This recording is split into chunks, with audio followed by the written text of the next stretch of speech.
Hey folks, today we are taking a look at the Candy Toys of Gobuster, the two other vehicles on Gobuster, Goze Blue's vehicle and Goze Yellow's vehicle, along with Gozaki Banana and Usada Salad. So, we'll take a look at the buddy-roids first. They are completely unpainted, no stickers at all. They are just kind of molded in the color plastic. Unfortunately, that's really the best we're going to get with these guys because, well, let's face it, they really don't have any point other than to form the heads of the animal modes. So the vehicle modes are exactly as they are in the show and with the bigger toys. They're just smaller. Except for the bunny, because that thing just, the proportions are a little odd. But the semi, dead on. So to add the face, flip that around and plug him in. So there we go. To add the face for the bunny, fold up these sections into the body and just slap the bunny right on.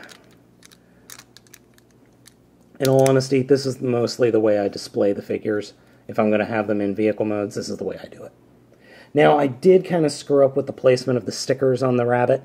It's not perfect, and I find the stickers on the rabbit are not that great. They don't hold on all that well, but only depending on where you put them.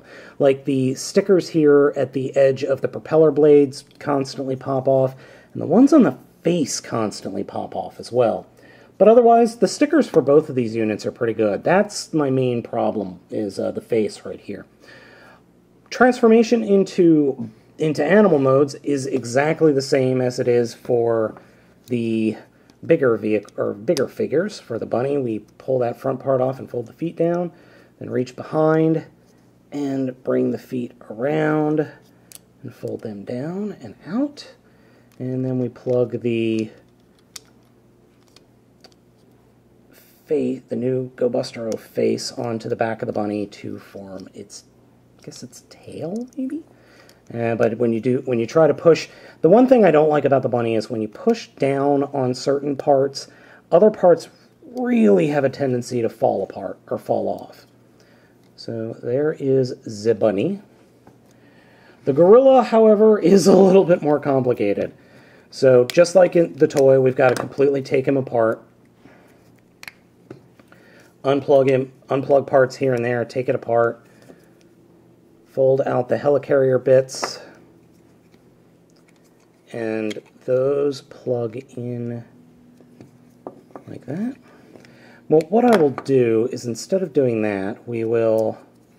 Oh, and this I don't like. This you have to get the face, you have to pull the helmet off and then re-peg it just above.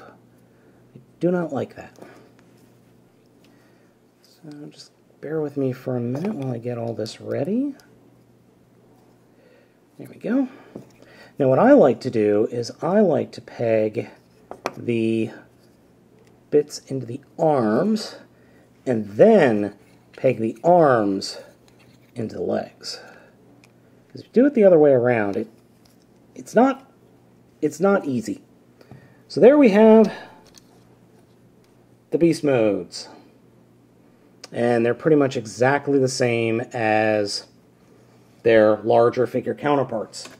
And they are on par with the cheetah. The one thing I do like is if you knock a piece off, it easily goes back on. So now that we got this guy back to robot mode, let's go ahead and get all of these formed up. The first thing we're going to do is completely disassemble the bunny and the rabbit. I'm sorry, the bunny and the gorilla. Just completely, totally, utterly disassemble. As you can see, that goes pretty darn quickly.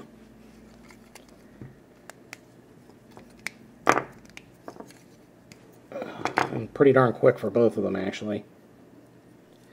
Now, for the gorilla, what we're going to do is plug him in and fold these sections down. Leave it like that. Close his eyes like that.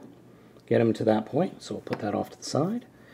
First thing we're going to need to do is form up the feet. So we'll reach under the wheels and fold out these pegs,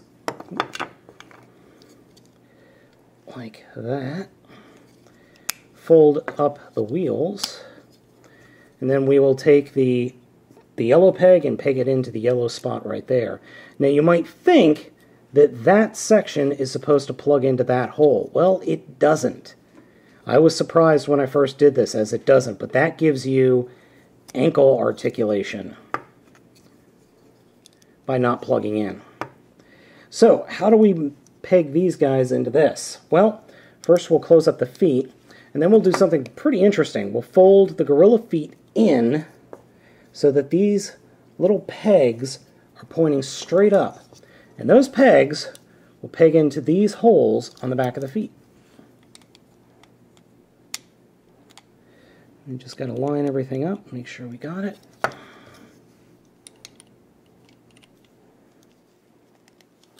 And then once we do that, we could just fold it forward. Like that. Like that.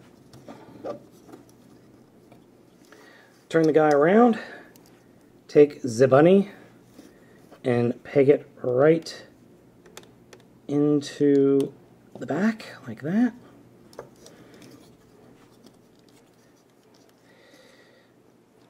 Next, we'll remove the cheetah and put him on one of the shoulders. And fold the shoulders straight up, and take the USADA and plug that in up there as well. Take the robot head and turn it around. And then we will work on getting the arms ready, like that.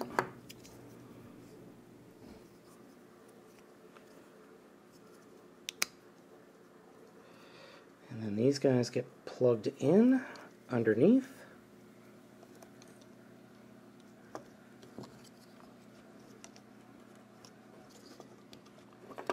Attach the... Whoops, I used the wrong side. Sorry about that.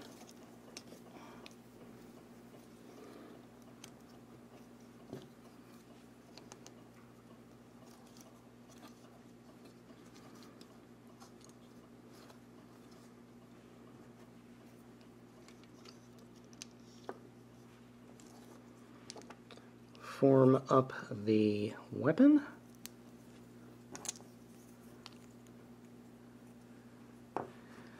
Plug in the banana.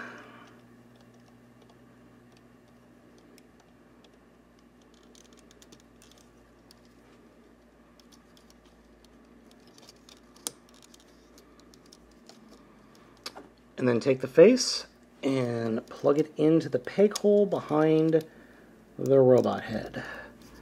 And there we go. Even in candy mode, this form is absolutely ridiculous. It's just super silly and crazy. Now, the reason I have the rabbit feet sticking out the way I do is because if I didn't, we'd lose all articulation in the arms, what little there is. He does have a lot more articulation than the original figure. He's got the shoulder articulation, the swivel in and out.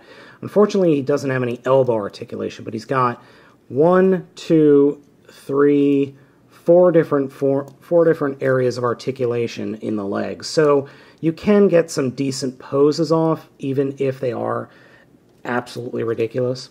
Overall, though, I really can't recommend the combination Candy Toy. I just really can't recommend it. It's, I don't know what it is, but Gobuster-Oh just, it is not a good Super Sentai mecha. It just isn't. The Candy Toy does suffer from over-posability, if you know what I mean. He's got so many points of articulation that you start moving him around and he'll end up just looking ridiculous, well, more ridiculous than he is. Now, when I say I can't really recommend it, I can't recommend it on the fact that it just is ugly. I'm sorry. Gobuster-Oh or Great Gobuster or whatever the hell this thing, whatever the hell he calls himself, is just hideously ugly and doesn't stay together all too well, as you just saw. I mean, the arms just fall off and things just fall off way too easily. Now, I did pick this up at CS Toys, I think, and hey, I got no problem with them. They're great. But the Candy Toy, even though the plastic feels really good and the stickers are nice, this is just not a good Super Sentai model.